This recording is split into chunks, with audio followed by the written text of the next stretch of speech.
복되고 귀한 날 하나님께 예배로 영광을 올리는 여러분의 믿음과 소원 가운데 풍성한 주의 은총과 성령의 역사가 함께 하시기를 축복합니다. 말씀의 제목 같이 나눕니다. 진노하시는 하나님. 아멘. 오늘도 주의 말씀과 함께 여러분의 삶 속에 주님의 크신 결단과 성령의 역사가 함께 하시기를 축복합니다. 기도해 주신 덕분에 노예 부부 수양회를 은혜 가운데 잘 다녀왔습니다. 모쪼록 하나님의 말씀과 은혜 안에서 우리 목사님들과 함께 다시 영적 강함을 재충전하고 또 힘을 얻는 소중한 시간이 되었고, 모든 일정을 순적하게 잘 또 이렇게 함께 할 수 있어서 너무 감사했던 시간이 아닌가 싶습니다. 강원도 쪽을 이렇게 봤는데요, 오다 가다 보니까 아직 단풍이 물들지 않았더라고요. 그러니까 포기하지 말고 혹시라도 주중에 시간이 나면 한번 갔다 오셔도 괜찮아요. 앞으로는 단풍의 계절이 11월이 될 것 같아요. 우리나라 이상기후 때문에 지금 10월이 아니라 이제 자꾸 이게 지금 뒤로 물러나는 것 같습니다. 이제 그런 상황들이 놓여 있어요. 또 화요일 날은 또 비가 많이 오고 해서 또 이렇게 뭐 밖에 다니지는 못했어요. 근데 잠깐 그 어딥니까? 그 오죽헌인가를 좀 잠깐 지나가게 됐는데 거기 들려서 이렇게 봤어요. 저는 거기 화폐 박물관이 있는 줄 몰랐어요. 왜 오죽헌에 화폐 박물관이 있냐면 참 이 가문은 참 복을 많이 받았더라고. 신사임당과 율곡 2인은 어쩌면 5만 원하고 5천 원에 이렇게 인물이 어머니와 그리고 아들이 이렇게 딱 들어있는 걸 보니까 야, 참 집안이 그래도 괜찮다. 그래서 그런 생각을 좀 가졌어요. 그래서 거기 이렇게 좀 화폐를 좀 보면서 각 나라 돈도 이렇게 쭉 봤어요. 그리고 참 어머니의 그 모습이 자식에게, 자녀에게 그대로 잘 투영돼서 참 가문을 빛냈구나라는 생각을 이렇게 해봅니다. 오늘도 여러분의 신앙 때문에 혹시 또 알아요? 여러분의 자녀 때문에 여러분의 얼굴이 또 이제 10만 원짜리 얼굴이 들어갈 줄 누가 알겠어요? 그러니까 자녀를 믿음으로 말씀으로 잘 양육하고 키우는 은혜가 있기를 축복합니다. 나오는 입구에 보니까 율곡 인성교육관이라는 게 있더라고요. 율곡 인성교육, 그러니까 아마 예절 교육관 같아요. 거기서 이렇게 인성을 좀 훈련하도록 이렇게 하는 장소가 있더라고요. 그래서 어느 목사님이 이제 우리 시찰장님 목사님 지나가니까 이렇게 이야기했어요. 목사님 대표로 좀 다녀오시지요. 그랬어요. 근데 그게 이게 칭찬인지 욕인지 굉장히 애매한 거예요. 대표로 다녀오라니까 내가 뭐가 부족해서 거길 가란 말이요 하고, 그래서 어느 목사님 좀 거들었어요. 세상이 하도 험하다 보니까 모두 인성교육 받기는 힘들 것 같고 그냥 그런 분위기에 적응하려면 인성교육을 좀 받아야 되지 않을까 하는 생각을 갖습니다. 제가 그랬어요. 그랬더니 뭐 그냥 한 번 이렇게 웃고는 넘어갔지만, 왜 제가 인성 이야기를 하냐면 오늘 좀 그 이야기가 본문에 나옵니다. 지금 오늘 나운서는 제가 첫 시간에 말씀드린 대로 이스라엘에 대한 징계와 심판이 아니라 아수르에 대한 징계와 심판이에요.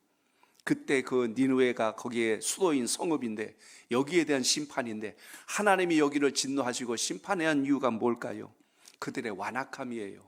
그들의 인성이 건강하지 않아서 하나님이 그들을 강하게 책망하고 훈련도 하시고 때로는 징벌하시고 심판하는 내용이 오늘 이 나훔서에 나옵니다. 이스라엘 백성들의 인성이 곱지 않아서 하나님이 이스라엘 백성들의 인성 교육을 위하여 바벨론 땅에 포로로 가게 하셨어요. 그리고 다시 70년이란 시간이 되어서 다시 되돌아오게 하신 것을 우리가 볼 수가 있습니다. 아수르도 마찬가지입니다. 하나님께서 그들을 통하여 누구를 깨우는 막대기로 쓰셨냐면 하나님의 백성들을 깨우는 막대기로 쓰신 거예요. 그래서 아수르도 바벨론도 무슨 행동을 합니까? 북이스라엘, 남유다를 다 포로로 끌고 가니까 그들이 생각하기에 자기들이 힘이 엄청나게 센 줄 알아. 야, 이것 봐라, 이거 뭐 이스라엘이고 뭐고 완전히 다 우리나라다 하고 이렇게 포로로 끌려가니까 자기들이 제일 강한 나라인 줄 알았어요. 근데 사실 그 배후에 이렇게 하신 게 누구의 섭리예요? 하나님의 섭리고 하나님의 그림인데 그걸 전혀 모르고 있었다는 것입니다. 그래서 오늘 계속하여 오늘 이 나훔서는 아수르가 지배하고 있는 당시의 이 사회가, 그리고 당시에 이 아수르의 왕이었던 사네립이 하나님 보실 때 얼마나 악하고 사악했는지 그것에 대한 징계와 심판의 메시지입니다. 그래서 오늘 9절에 보니까 뭐라고 했어요? 오늘 본문 9절을 볼까요? 시작. 너희는 여호와께 대하여 무엇을 꾀하느냐? 그가 온전히 멸하시리니 재난이 다시 일어나지 아니하시리라. 아멘. 여기 보니까 여호와께 대하여 무엇을 꾀하느냐? 너희들이 감히 어찌 하나님을 속이려고 하고 하나님을 대적하려고 수작을 부리느냐? 이런 의미가 오늘 9절에 담겨 있는 말씀입니다. 이 말씀을 조금 따라가다 보면 11절에 또 한 번 나옵니다. 11절 시작. 악을 꾀하는 한 사람이 너희 중에서 나와서 사악한 것을 권하는도다. 아멘. 악한 자가 잔꾀를 부려서 그걸 가지고 다른 사람들을 또 세상을 악하게 하는 그것에 대한 책망의 경고가 오늘 여기 등장합니다. 당시 니느웨 즉 아수르는 세상에서 가장 강한 군대를 가지고 있었어요. 대제국입니다. 큰 민족이기 때문에 주변의 나라들이 아수르가 움직인다 그러면 눈치를 보고 벌벌 떨었어요. 그래서 이들이 꾀하는 그리고 이들이 권하는 것에 대해서 야 저렇게 강한 나라는 그러니까 원래 힘 있는 사람들은요 뭐 하는 것만 해도 되게 멋있어 보이거든요. 그러니까 아수르가 무슨 작전을 펼치고 군대를 움직이면 야 멋있다 어쩌면 저런 계획을 할 수 있지 하고 주변 나라들이 기가 죽어가지고 그걸 부러워하는 겁니다. 그리고 흉내를 내기 시작을 하는 거예요. 여러분 하나님께서 하신 것을 감동하고 흉내를 내고 따라해야지 어떻게 사람이 한 것을 보고 흉내를 내고 따라해요. 이번에 노예 가서 제가 환영사를 이렇게 우리 노예 목사님 사모님들에게 말씀하면서 이번에 부부 수양회 때는 아름다움이란 단어를 한번 나눠봤으면 좋겠습니다 하고 이렇게 좀 이야기를 했어요. 그래서 아름다움이란 세 가지 뜻이 있어요. 그 중에 첫째 뜻은 안다, 안다는 뜻인데 이번에 새로운 깨달음을 얻어서 더욱더 성숙한 목양이 될 수 있기를 바랍니다. 두 번째 아름이라고 하는 건 아름드리 나무처럼 이렇게 안아준다라는 뜻을 가지고 있는데 그게 아름답다는 겁니다. 그러니 오늘 이렇게 모여서 목사님들 사모님들 서로 위로하고 격려하고 서로 안아주고 보다듬어주고 이렇게 용기를 줄 수 있는 그런 수련회가 됐으면 좋겠습니다. 그랬어요. 그리고 한 가지 더 있습니다. 이 아름이라고 하는 건 나 앞자를 써서 나를 안다, 나를 발견하는 게 아름다운 겁니다. 다시 목회의 정점에서 내 자신이 어떻게 더 사역을 해야 될지 발견할 수 있는 소중한 시간이 되었으면 좋겠습니다 하고 이렇게 인사를 했어요. 마찬가지로 오늘 여기 보면 아수르가 뭘 모르냐면 자기들의 존재를 잘 몰랐어요. 하나님이 들어 사용하고 있는데도 자기들이 잘나고 힘이 세서 모든 걸 이기는 줄 알고 지금 이렇게 덤벼들었다는 것입니다. 결국 하나님의 백성들조차도 하나님을 기대고 의지해야 되는데 하나님께 뜻을 둬야 되는데 아수르가 강하니까 거기에 우리 흔히 하는 말로 빌붙는다고 하죠. 거기에 기대서 그들이 요구하는 대로 명령이 떨어지지도 않았는데 알아서 기는 거예요. 알아서 막 그냥 그들이 원하는 대로 다 해주는 거예요. 그러니까 얼마나 비굴합니까? 그러니까 이런 상황에서 지금 나오면 하나님의 진노하심을 선포할 수밖에 없는 상황이 온 겁니다. 그렇기 때문에 오늘 나홈이 아수르에게 지금 경고하고 책망하는 것이 뭐예요? 그들은 마른 지푸라기 같이 달 것이다 라고 그랬어요. 너희들이 지금은 강한 것처럼 그러지만 하나님이 진노하시면 너희는 지푸라기만도 못한 것이 될 것이다. 또 뭐라고 그랬어요? 그들이 비록 강하고 많을지라도 반드시 멸절을 당하리니 너희들이 지금은 땅덩어리가 크고 군사가 많은 것 같지만 하나님이 진멸하시면 너희들은 뼈도 못 추린다. 하나를 더 이야기해요. 그가 다시는 내 가운데로 통행하지 아니하리로다. 이제는 다시는 그들이 얼굴을 들고 그들이 나타날 수 없게 만들어버리겠다고 말씀합니다. 그렇기 때문에 오늘 이 말씀 속에서 우리가 기억해야 될 참 오늘 전체 본문에서 눈에 유달리 들어오는 한 구절이 있었어요. 바로 15절 말씀입니다. 자, 우리 15절을 읽어볼까요? 시작. 볼지어다 아름다운 소식을 알리고 화평을 전하는 자의 발이 산 위에 있도다. 유다야 내 절기를 지키고 내 소원을 갚을지어다. 악인이 진멸되었으니 그가 다시는 내 가운데로 통행하지 아니하리로다 하시니라. 아멘. 아수르가 아무리 강해 보일지라도 그들 앞에 비굴해지지 말고 하나님을 등지고 그들을 흉내내지 말고 끝까지 여호와 하나님을 따르라. 왜냐하면 오늘 여기 15절이 말씀합니다. 하나님께서 반드시 그들을 진멸할 것이고 너희들을 하나님이 다시 건지실 것이다. 오늘 그것을 강조해 주는 것을 보게 됩니다. 그렇기 때문에 오늘 말씀을 통하여 하나님의 진노하심을 통하여 우리가 깨달아야 될 게 있어요. 우리 속에 죄를 버리지 않으면 결코 하나님이 우리를 들어 사용하실 수 없다는 것입니다. 내 마음속에 악이 뿌리를 내리지 않도록 하나님의 정의와 진리를 붙드는 힘이 필요한데, 그게 아까 우리가 읽었던 9절의 말씀처럼 뭐라고 했다고요? 하나님께 대하여 무슨 일을 꾀하고 있느냐. 사람이 뭔가를 생각한다는 건 마음에 품은 뜻이 있어서 그래요. 사람이 어떤가 긍정적이고 좋은 것, 선한 것을 구할 때는 마음속에 은혜와 성령이 충만하면 그걸 향하여 갑니다. 그런데 마음에 분함이 있고 원통함이 있고 시기가 있고 질투가 있으면 머릿속에서 떠오르는 게 어떤 게 떠오를까요? 어떻게 저놈을 죽일까? 어떻게 저놈을 괴롭힐까? 어떻게 하면 저놈을 불안하게 만들까? 그러니까 그런 것만 꾀를 짜내고 앉아 있으니 결국 행동하는 거나 말에서 뭐가 나오겠어요? 불의한 것밖에 나올 수가 없는 겁니다. 그래서 여러분, 죄라고 하는 것은 말과 행동 이전에 뭐가 중요하다? 마음의 문제가 중요하다는 거예요. 사람은 마음에 품은 게 입으로 나오지 결코 뜬금없이 우리가 말하는 거 없어요. 행동도 똑같습니다. 그 사람의 행동을 보면, 그 사람의 말을 보면 그 사람의 속마음을 우리가 읽을 수가 있는 겁니다. 그렇기 때문에 오늘 우리 하나님의 사람들은 철저하게 세상에 보기에 강하다고 기대고 비굴하고 끌려다니는 게 아니라 본질적인 하나님의 능력을 의지할 때가 가장 강력하다는 것을 항상 잊지 않길 바랍니다. 아수르의 행동에서 숨은 실체가 있었어요. 그게 바로 무엇이냐면 이들이 하나님의 택한 백성들을 모두 멸절시키려고 수작을 부렸어요. 722년 아수르가 북이스라엘을 진멸하고 모두 포로로 끌고 갔던, 바로 그 어떻게 보면 이스라엘로서는 가장 치욕적인 날이죠. 근데 이런 상황이 벌어집니다. 이로 인하여 아수르는 무슨 생각을 가져요? 이제는 우리가 전 세계 가장 강한 나라라고 착각하고 있었다는 이야기입니다. 그러나 오늘 아수르에 대해서 나홈은 분명하게 오늘 예언했어요. 그가 온전히 멸절하시리니 재난이 다시 일어나지 아니하리라 라고 말씀한 것처럼 너희들이 지금은 당장은 강한 것 같을지라도 하나님이 지키심에서 너희는 진멸당한다고 이렇게 선언한 것을 보게 됩니다. 세상법이 규정하고 있는 죄와 성경에서 말하고 있는 죄가 좀 다르다라는 것을 우리가 보셔야 합니다. 세상은요, 표면적으로 드러나야 죄라고 그래요. 증거가 없고 표면적으로 나타나지 않으면 그것을 죄라고 말할 수가 없는 겁니다. 심증은 가는데 물증이 없다? 그럼 무죄가 돼버려요. 근데 하나님 말씀은 아니라는 거예요. 우리 속에 숨겨있는 그것이 얼마나 하나님의 영광을 가리는가.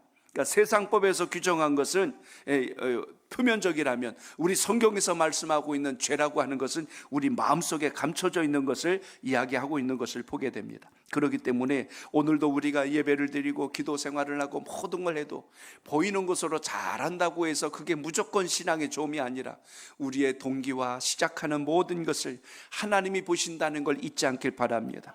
그래서 하나님 보시기에 죄라고 하는 것은 악한 말과 행동만이 아니구나, 그 속에 숨겨있는 생각도 하나님은 죄로 보시는구나. 그래서 우리가 늘 정결한 마음을 주님께 구하는 기도가 살아있길 축복합니다.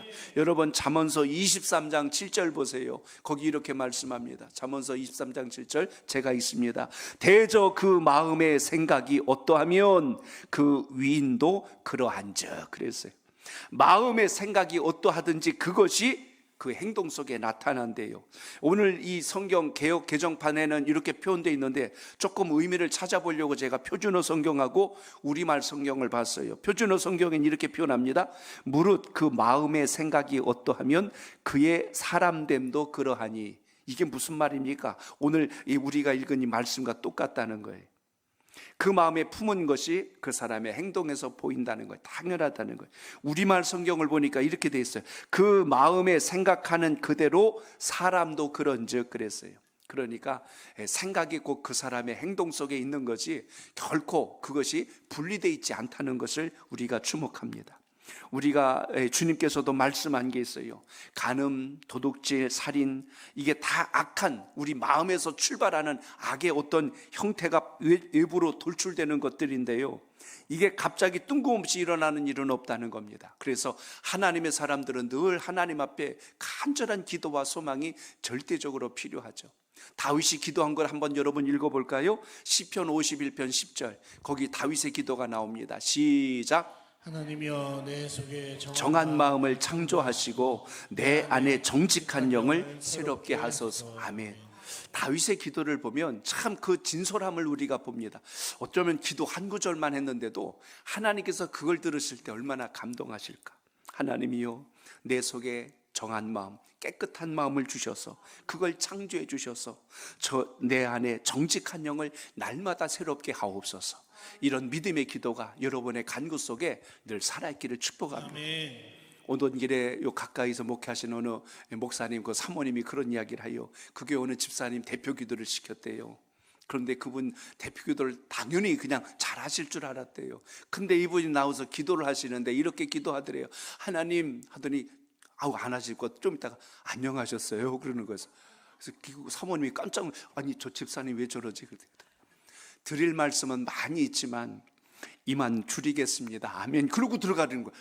아니 세상에, 아니 무슨 기도를 그렇게 하셨다니까. 아이고 저도 그렇게 기도할 줄은 꿈에도 몰랐어요 하고 그렇게 했는데, 그래서 성도들이 웃고 난리가 났다는 거예요. 사모님도 기절치고 설마 저렇게 기도할 줄은 몰랐더니, 기도 그동안 많이 듣고 했으니까 기본은 할 줄 알았는데 세상에 하나님 안녕하세요 해놓고 드릴 말씀은 많지만 이만 줄이겠습니다 아멘 하고 들어갔으니 얼마나 놀랐겠어요. 근데 유일하게 안 웃는 분이 계셨대. 그 목사님은 웃지 않으셨어요. 나중에 왜 그랬냐니까, 나까지 웃어버리면 그날 예배가 완전히 망쳐버리니까 그럴 수는 없었다 하고 그렇게 또 말씀하신 걸 봤어요. 그 목사님이 또 하나를 더 거들었어요. 한 번은 예배를 시험 든 권사님을 찾아갔는데 그 권사님 위로하려고 갔는데 그날따라 속이 너무 안 좋아가지고 이 권사님이 시험이 잔뜩 떨어지니까 좀 훈계하러 갔던 거예요. 훈계하러 갔는데 속이 안 좋아갖고 이거 하지 말아야 될 방구가 나온 거예요. 이거 어떻게 하면 좋아? 심각한 분위기에서 갑자기 소리가 나니까 이 목사님이 그걸 감추려고 어떻게 했냐면 주여 하면서 갑자기 울음소리를 내고 그 소리를 덮어버렸어요. 그래서 무마시키려고 그랬는데, 야, 주님의 역사는 이렇게 오묘할 수가 있을까? 제가 듣고 감동했다니까요. 왜냐하면 그 권사님이 우리 목사님이 나 때문에 우셨대. 저렇게 우시는 목사님 앞에 내가 너무 잘못했다고 그 다음 주에 바로 교회 나오셨다는 거예요. 야, 하나님은 방구로도 역사하시는구나, 울음으로도 역사하시는구나. 장황한 설교 말씀, 훈계 말씀도 있겠지만 때로는 이렇게도 역사하는구나. 다윗이 많은 기도를 할 수 있겠지만 오늘 여러분이 한 절 기도가 얼마나 귀해요. 오늘 하나님, 내 속에 정한 마음을 창조해 주시고 내 안에 정직한 영을 새롭게 하옵소서. 참 이 구절은 읽을수록 묵상할수록 참 귀합니다. 오늘도 여러분 우리 신앙하면서 주여 우리 마음이 하나님 마음에 합하게 하시고 정직한 영을 날마다 새롭게 하셔서 악한 생각, 불의한 마음 들지 않도록 도와주옵소서. 이런 기도와 신앙이 있기를 축복합니다. 자, 저를 한번 따라합니다. 사람의 모든 행사를 공의의 저울로 달아 심판하셨습니다. 심판하셨습니다. 아멘. 이게 어디 나오냐면 오늘 14절을 한번 읽어볼게요. 14절입니다. 시작. 나 여호와가 내게 대하여 명령하였나니 내 이름이 다시는 전파되지 않을 것이라. 내가 내 신들의 집에서 새긴 우상과 부은 우상을 멸절하며 내 무덤을 준비하리니 이는 내가 쓸모없게 되었음이니라. 아멘. 여기 보니까요 14절 하반절에 그래요. 다시는 전파되지 않을 것이라. 내가 내 신들의 집에서 새긴 우상과 부은 우상들을 멸절하며 내 무덤을 준비하리니 이는 내가 어떻게 해요? 쓸모없게 되었대요. 이 앗수르가 하는 모든 것을 하나님이 보고 계셨던 겁니다. 그래서 하나님의 공의의 저울로 그들의 죄를 달아보신 거예요. 그리고 나서 오늘 말씀한 겁니다. 다시는 너희들이 하는 것이 주변에 영향을 주지 못하게 내가 막으리라 하고 이렇게 말씀하는 것을 봅니다. 여기 내가 쓸모없게 되었다는 말의 원문을 보니까 이는 내가 가벼움이라 했어요. 이 가볍다는 의미가 뭘까요? 저울을 달아봤는데 무게가 나가야 되는데 그 기준의 함량에 미달이 된 거예요. 그러니까 이거는 바꿔 이야기하면 하나님의 기준에 맞지가 않은 거예요. 저울을 속이면 이거 상인으로서는 상도덕에서 아주 빵점짜리죠. 마찬가지로 본다면 앗수르에게 복을 주거나 앗수르에게 은혜를 입히려고 보더라도 그들이 어때요? 내가 가볍다 그랬어요. 하나님이 보실 때 은혜 줄 만한 구석이 전혀 없구나 하고 오늘 이렇게 책망하는 것을 봅니다. 문득 그런 생각이 드는 겁니다. 하나님께서 여러분의 믿음을 달아보신다면, 여러분의 믿음을 달아보신다면, 그것이 주님의 뜻에 합당하지 않고 함량이 미달되어서 가볍다면 어찌 주님 은혜 안에서 우리가 쓰임받을 수 있을까? 오늘도 믿음의 신실함을 주님께 두어서 참된 승리의 고백이 살아있기를 축복합니다. 저울에 달려보았더니 부족하다는 거예요. 아무리 봐도 거기에 합당하지가 않다는 겁니다. 오늘 그렇기 때문에 오늘도 우리가 예배를 드리고 기도를 하여도 하나님의 기쁘신 뜻을 이루겠다는 영적 결단이 날마다 우리의 삶 속에 살아있기를 축복합니다. 성경에 보세요. 그 다니엘서에 보면 그 어딥니까? 그 이야기가 벨사살 왕 이야기가 나옵니다. 거기 보면 하나님의 성전을 약탈해서 거기 성전 기구들을 다 갖다 그 왕이 무슨 짓을 했어요? 술잔으로 다 만들어 버렸어요. 그걸로 술을 먹고 잔치를 하고 막 그랬더니 갑자기 사람의 큰 손이 나타나서 벽에다 글씨를 씁니다. 메네 데겔 우바르신 하고 이렇게 글이 쫙 서 있는데 그 뜻을 풀이해 보니까 뭐라고 그랬어요? 저울에 달려서 부족함을 보았다라는 겁니다. 결국 그것이 뭘 이야기하는 거예요? 바벨론 너희들은 내가 볼 때 함량 미달이다. 너희들은 그냥 두지 아니하리라. 그래서 그 벨사살 왕이 그 글로 인하여서 그 다음에 죽는 사건이 벌어지죠. 하나님의 공평한 저울로 우리를 달아보시는 거예요. 그래서 하나님의 기준에 맞아야 되는데 맞지 않으니까 다 자격이 박탈되는 바로 이런 상황들을 보게 됩니다. 그러므로 오늘도 우리가 수많은 예배 그 날수와 어떤 그 길이를 자랑하지 말고 하나님의 무게에 합당한 자가 될 수 있도록 오늘도 정결한 마음으로 구하는 은혜가 살아있기를 축복합니다. 그러므로 이제는 우리가 어떤 마음이 필요합니까? 하나님께서 쓰시기에 합당한 하나님의 복을 담을 수 있는 그릇으로서의 준비가 오늘도 이 말씀을 대할 때마다 믿음의 지혜를 얻기를 축복합니다. 불의한 자들을 그냥 두지 않았어요. 악한 자들을 하나님이 반드시 심판하였어요. 그들이 생각하기에 너희들이 믿는 하나님이니 그 하나님이 복을 주든 저주를 주든 너희들과 상관있지 우리는 무관하다. 그런데 나훔서는요, 이방인들이 볼 땐 충격적인 말씀입니다. 하나님의 진노와 심판은 이방에까지 간다는 거예요. 그러므로 오늘도 우리가 주의 말씀을 더 깊이 깨달아야 되는 이유가 여기에 있습니다. 예수 그리스도를 믿고 나 혼자만의 구원에 안주하는 것이 아니라 여러분의 가족, 내 형제, 이웃, 자녀들 그들도 함께 주님의 축복 안에 들어올 수 있도록 믿음으로 구하는 은혜가 있기를 바랍니다. 그래서 오늘 15절이 그래서 중요한 겁니다. 우리 끝으로 한 번 더 읽어봅니다. 시작. 볼지어다 아름다운 소식을 알리고 화평을 전하는 자의 발이 산 위에 있도다. 유다야 내 절기를 지키고 내 서원을 갚을지어다. 악인이 진멸되었으니 그가 다시는 내 가운데로 통행하지 아니하리로다 하시니라. 아멘. 자, 저를 따라합니다. 복음을 위하여 움직이는 발이 되어야 합니다. 우리의 발이 아무리 수고로워도 좋은 일에 수고할 때가 그 발이 아름답고 멋진 겁니다. 참 발은 어떤 면에서 우리 신체 기관 중에 제일 고생하는 기관 중에 하나입니다. 어떤 때는 하루 종일 양말 속에 갇혀서 신발 속에서 아침부터 저녁까지 숨도 못 쉬면서 하루를 지내다 보면 땀도 나고 때로는 여기저기 뭐 냄새도 나고 나중에 저녁 때 가서 집에서 양말 벗으면 발에서 냄새가 나요. 근데 그날 놀러 다니고 못된 짓 하러 다니고 오면 그 냄새가 더 지독할 거예요. 근데 좋은 일 하려고 남 도우려고 수고하고 애쓰다 보니 그 발에서 나는 냄새가 야, 그래도 나 오늘 좋은 일 했는데 하고 이렇게 생각해 보세요. 그러면 그 냄새가 비록 날지라도 향긋한 향수보다 더 좋을 때가 있다니까요. 그런 경험 없어요, 있어요? 예, 사모님만 있는 거예요. 그러니까 그런 경험들이 많아지길 축복합니다. 아기가 똥을 싸면요, 옆 사람은 으악 그래요. 네, 아이 엄마는 아이고 이렇게 예쁜 똥을 쌌을까 그러면서 그것도 치웁니다. 사랑의 마음으로 보면요, 그것까지도 이쁘고 아름다워요. 중국의 한 학생들이 공부하는 걸 영상으로 제가 봤어요. 근데 수업 시간에 애들이 막 앉아 있는데 갑자기 칠판에서 화면이 딱 뜨는 겁니다. 우리 예배 전 영상 보듯이 쫙 떴는데 그 영상에 뭐가 나오냐면 그 아이들 아버지가 나오는 거예요.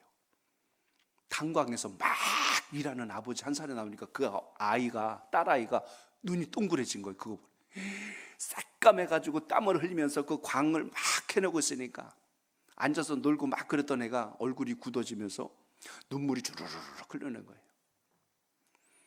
선생님이 뭘 의도했는지 아시겠죠? 너 아버지가 너를 공부시키려고 지금 저렇게 탄광에서 저렇게 땀을 흘리면서 애쓰고 있다. 또 한쪽에는 공사 현장에서 시멘트 부대 막 이건 갖고 날아가면서 막 일하는 또 한 모습을 보여주는데, 또 저쪽에서 한 아이가 펑펑 울어요. 우리 아버지. 이쪽에서 저쪽에서 공사 현장에서 산업 현장에서 수고하고 애쓰는 아버지의 그 모습들이 화면에 어쩌면 그걸 다 찍어와 가지고 그걸 한 번에 쫙 보여주니까 아이들의 눈빛이 달라지더라고. 내가 어떻게 해서든지 공부해야 되겠다, 내가 어떻게든지 우리 아버지 저 고생하는 거 이겨야 되겠다 하는 그런 마음을 갖습니다. 아마 그날 집에 들어가면 그 아버지 들어오면 그 아이들의 발 부둥켜 안고 아마 울지 않았을까 싶습니다. 막 그러면서 그 발끝에 냄새가 나도 사랑의 마음으로, 수고의 마음으로, 헌신의 마음으로 애썼다면 그 발은 참 복된 발일 것입니다. 우리의 신앙은 안 그럴까요? 우리가 무엇에 바쁠까? 무엇에 우리가 더 마음을 두고 있을까? 오늘 말씀에 보면 이 발의 의미가 참 귀합니다. 오늘 이 말씀에 근거해서 사도 바울이 로마서 10장 15절 말씀을 기록합니다. 자, 우리 로마서 10장 15절 보세요. 시작. 보내심을 받지 아니하였으면 어찌 전파하리요. 기록된 바 아름답도다. 좋은 소식을 전하는 자들의 발이요 함과 같은 일. 아멘. 무엇이 좋은 발일까? 무엇이 아름다운 발일까? 주님의 복음으로 하나님의 영광을 이루려고 하는 그 수고의 발걸음이 주님 보실 때 칭찬받는 아름다운 발이라는 것을 오늘 기억하시길 바랍니다.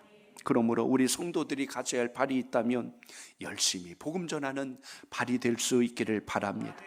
막달라 마리아가 그 집에 예수님이 들어오셨을 때 향유옥합을 깨뜨려 발에다 붓고 바릅니다.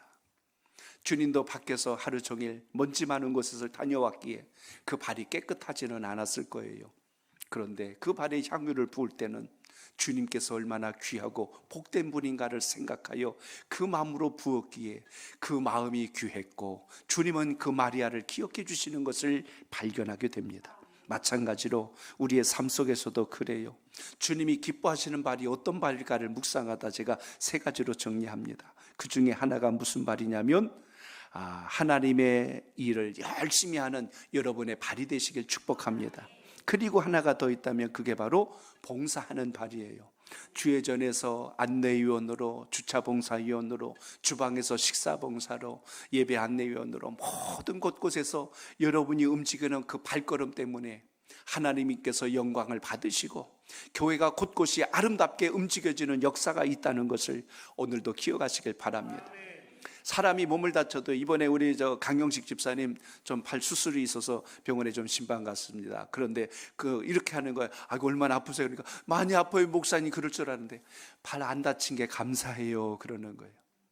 발 다치면 움직이지도 못할 텐데 그나마 손을 다쳤기 때문에 이렇게 왔다 갔다 하면서 또 목사님도 이렇게 만날 수 있어요 하고 이렇게 고백하는 걸 봅니다. 문득 그 생각을 한 거예요. 그래, 참 발이 어떤 때는 굳은 일 다 해가지고 별로 중요하지 않은 것 같은데 우리 몸을 움직이게 하는 상당히 중요한 그 기관이 아닐까라는 것을 문득 생각해 봅니다. 오늘 집에 가시면 발 좀 많이 이뻐해 주시고 칭찬도 해주고 오늘도 고생했다 그러고 좀 이렇게 해주셔도 될 것 같아요. 안 할 것 같은데 분위기가. 네, 오늘 지금 말씀드렸어요. 일하는 발이 아름답고 두 번째 무슨 발이 아름답다? 봉사하는 발이 아름답고 하나만 더 말씀드릴게요. 복음 전하는 발이 아름답습니다. 그래서 여러분 오늘도 하나님 말씀으로 복음을 전파하고 주의 은혜가 함께 할 수 있는 놀라운 역사가 함께 하시길 축복합니다. 오늘 나홈서는 하나님의 백성이 아닌 바로 아수르 이방족 속의 심판을 경고하고 있습니다. 그 속에서 가장 먼저 오늘 9절에부터 시작했던 게 뭐예요? 사람의 행동은 우연히 일어나는 게 아니다. 그 마음속에 품은 것이 그 꾀가 드러난다. 그렇기 때문에 우리는 다윗과 같이 정직한 마음, 정결한 마음, 은혜 마음 구할 뿐만 아니라 우리의 발도 열심히 일하는 발, 봉사하는 발, 그리고 복음을 전하는 발이 되셔서 여러분의 삶을 하나님이 보실 때 칭찬하고 또 그것이 아름다운 열매가 되시길 주의 이름으로 축복합니다. 주님께서 수고했다고 여러분의 발을 쓰다듬어 주고 여러분을 품에 안아줄 것을 상상해 보세요. 그러므로 오늘도 수고하는 우리 멋진 일꾼들 되셔서 주의 영광이 여러분 삶 속에 증거될 수 있기를 축복합니다.